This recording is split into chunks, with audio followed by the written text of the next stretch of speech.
Welcome to Medborn care institute. इस lecture में हम पढ़ेंगे रेस्पिरेशन इन वुमेन्स। इसके पहले लेक्चर में हमने ऑर्गन्स के बारे में पढ़ा था कि कौन कौन से ऑर्गन प्रेजेंट होते हैं जो कि रेस्पिरेशन में हेल्प करते हैं।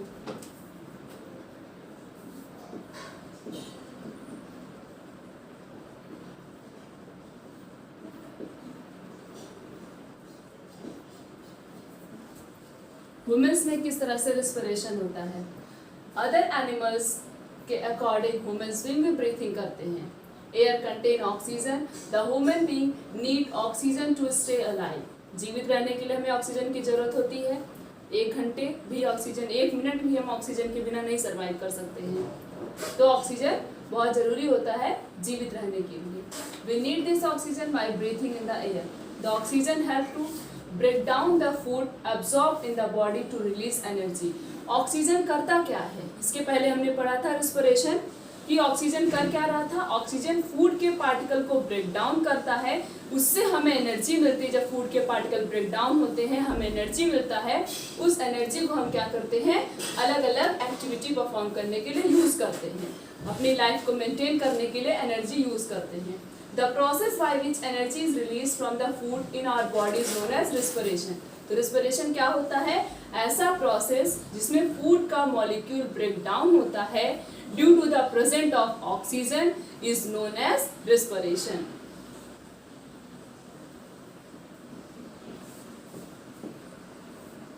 ऐसा प्रोसेस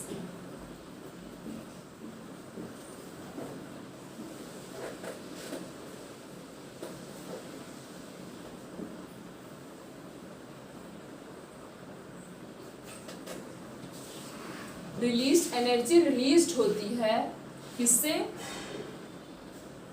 फ्रॉम फूड, फूड से इन आवर बॉडी, हमारे बॉडी में, उसी को कहते हैं is called respiration. Is called respiration. Carbon dioxide and water are the 2 by product of respiration. Respiration के समय 2 प्रोडक्ट रिलीज होते हैं। कौन कौन से, CO2, एक CO2 रिलीज होता है और एक क्या रिलीज होता है, वाटर, H2O रिलीज होता है। किस समय, रेस्पिरेशन के समय, बाय प्रोडक्ट होता है। The function of respiratory system is to breathe in oxygen for respiration and to breathe out carbon dioxide by respiration.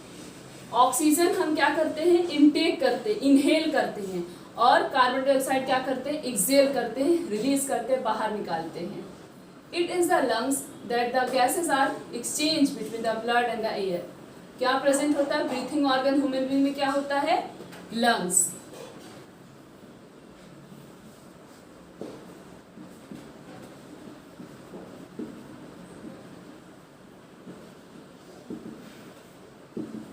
Human beings में ब्रीथिंग ऑर्गन क्या होता है, लंग्स होता है। 2 लंग्स प्रेजेंट होते हैं जो कि ब्रीथिंग में हेल्प करते हैं।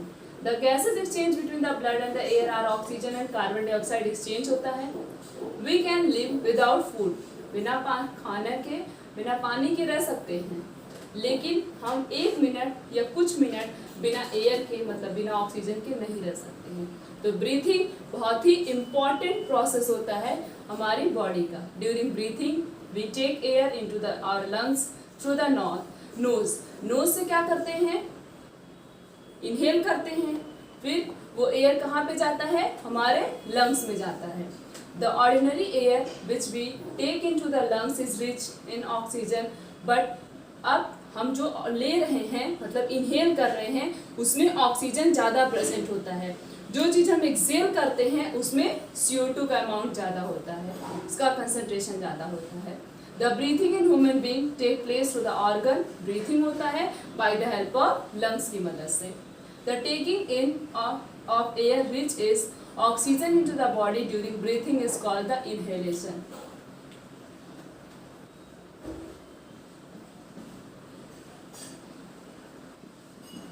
अब ये इनहेलेशन क्या होता है और एक्सहेलेशन क्या होता है। इनहेलेशन, इनसाइड, कोई चीज अंदर जा रही है, तो इनसाइड क्या जाता है, O2। अंदर हम ऑक्सीजन लेते हैं। एक्सहेलेशन क्या होता है, एक्सेल करना मतलब बाहर निकालना। बाहर क्या निकालते हैं? CO2 निकालते हैं। तो ऑक्सीजन लेना उसे कहते हैं inhalation. Intake of oxygen is known as inhalation. और CO2 को रिलीज करना, exhale the CO2 is known as exhalation. बहुत सिंपल है। अब आगे बढ़ते हैं कि किस तरह से होता है ब्रीथिंग। मैकेनिज्म क्या होता है ब्रीथिंग में, कौन कौन से ऑर्गन होते हैं जो ब्रीथिंग में हेल्प करते हैं, या किस तरह से एयर हमारी बॉडी में इंटर करता है, किस किस ऑर्गन से इंटर करता है।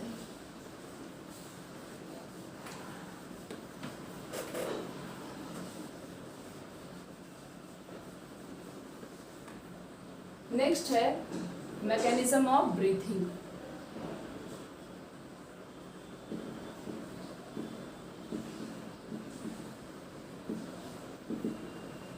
किस तरह से ब्रीथिंग होता है। We will now learn how air from the outside suck into, किस तरह से हम बाहर की एयर को शक करते हैं, अंदर लेते हैं, और किस तरह से हम कार्बन डाइऑक्साइड को बाहर निकालते हैं। इस प्रोसेस में मदद कौन करता है? हमारा लंग्स हेल्प करता है। Lungs are connected to our nostril. Lungs किससे कनेक्टेड रहता है? नॉस्ट्रिल से। किससे? Through the nasal passes. हमारा जो लंग्स होता है वो किससे कनेक्टेड होता है? नॉस्ट्रिल से। नॉस्ट्रिल होता क्या है? होल जो होते हैं हमारे नोज में। और ये नॉस्ट्रिल किससे? By the help of nasal passes से कनेक्टेड रहता है। उसके बाद nasal passes and wind pipe and reach the our lungs. Wind pipe से पास होते हुए किसमें जाता है? हमारे लंग्स में। तो ये जो लंग्स होता है इसका कनेक्शन किसके साथ होता है? नॉस्ट्रिल के साथ, bye the help of nasal passes से। उसके बाद किससे कनेक्टेड होता है? विंड पाइप से।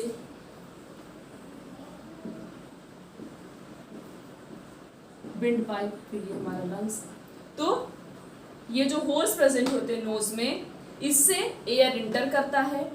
फिर किस में जाता है? विंड पाइप की मदद से। तो नेजल पासेस से कनेक्टेड रहता है।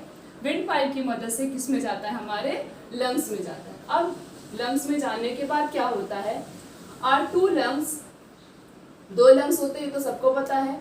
दो लंग्स प्रेजेंट होते हैं, hang in the air tight space in our body called the chest cavity. कहाँ पे प्रेजेंट होता है हमारा लंग? हमारे चेस्ट में प्रेजेंट होता है। Around the side of the chest cavity, it is the chest cavity की साइड में क्या होता है? रिब केस से ढका रहता है ना, बहुत प्रोटेक्टेड रहता है हमारा लंग्स हमारी बॉडी के अंदर। The rib case enclose the lungs in it at the bottom of the chest cavity it is a curved sheet of muscles called the diaphragm।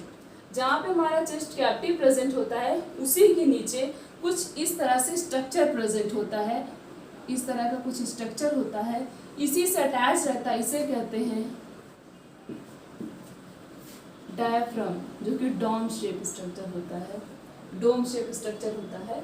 Breathing involve the movement of rib case. जब हम सांस लेते हैं उस समय rib cage और diaphragm में movement होता है।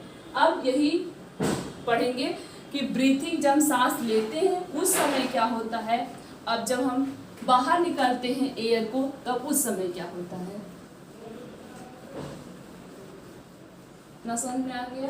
इसके बाद ब्रीथिंग इन, ब्रीथ कर रहे हैं, अंदर ले रहे हैं, वो क्या हो रहा है।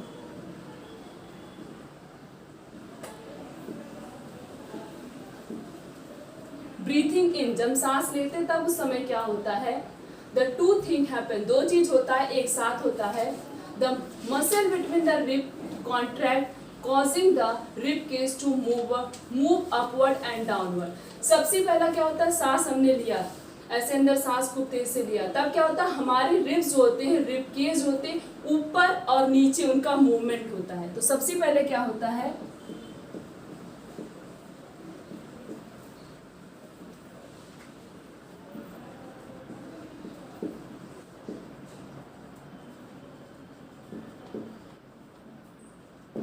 सबसे पहले क्या होता है? जब हम ब्रीथिंग इन करते हैं, मतलब सांस ले रहे हैं, तो रिब केस जो है वो ऊपर फिर नीचे, ऊपर नीचे करते हैं, कॉन्ट्रैक्शन हो रहा है। उसके बाद डायफ्राम में क्या होता है? डायफ्राम कॉन्ट्रैक्ट होता है, डायफ्राम में भी कॉन्ट्रैक्शन होता है, और डायफ्राम जब सांस लेते हैं उस समय वो नीचे आता है।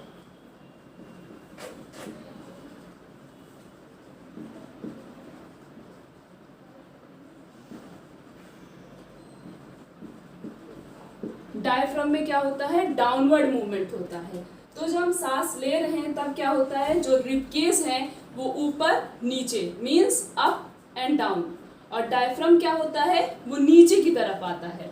ऐसे इस तरह से है, इस तरह से इसका स्ट्रक्चर होता है ऐसे, तो ये नीचे की तरफ आता है, कॉन्ट्रैक्शन इसमें हो रहा है और नीचे थोड़ा सा बेंड हो जाता है। डायफ्राम डोम शेप का स्ट्रक्चर होता है।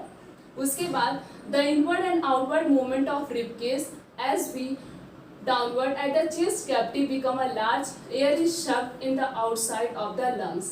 Increase the space in the chest cavity. Chest cavity के बीच में स्पेस क्या होती है, इंक्रीज हो जाती है, बढ़ जाती है, जिसकी वजह से हम सांस ले पाते हैं। तो दो चीज हो रहा है ब्रीथिंग के समय, रिब केस ऊपर नीचे मूव करता है, मतलब एक बार अप एक बार डाउनवर्ड, और डायफ्राम क्या होता है उसका मूवमेंट डाउनवर्ड होता है। अब हम पढ़ेंगे ब्रीथिंग आउट। जब सांस बाहर निकालते हैं तब उस समय क्या होता है, जब एयर रिलीज करते हैं तब क्या होता है।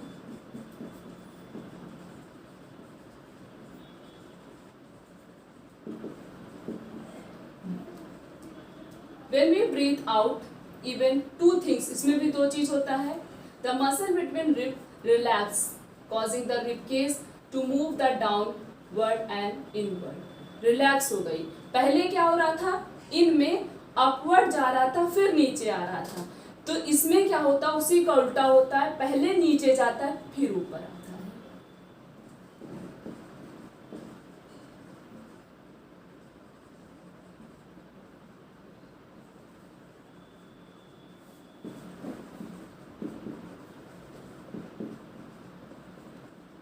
पहले नीचे उसके बाद तब ऊपर होता है। The diaphragm relax and move upward. इनमें क्या हो रहा था, डायफ्राम कहाँ जा रहा था, ऊपर जा रहा था, नीचे ऊपर जा रहा था, और इसमें क्या होता है, आउट में डायफ्राम रिलैक्स हो गया तो किसकी तरफ मूव करता है, अपवर्ड, ऊपर की तरफ।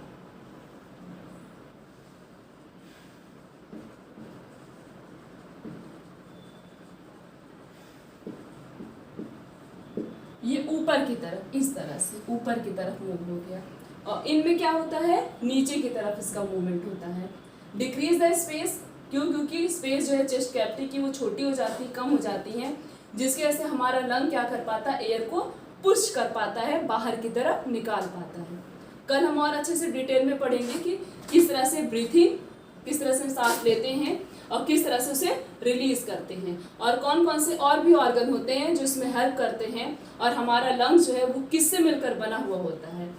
अब नेक्स्ट लेक्चर में हम पढ़ेंगे respiratory system of human being. Human being में कौन कौन से रेस्पिरेटरी ऑर्गन प्रेजेंट होते हैं जो कि रेस्पिरेशन में हेल्प करते हैं।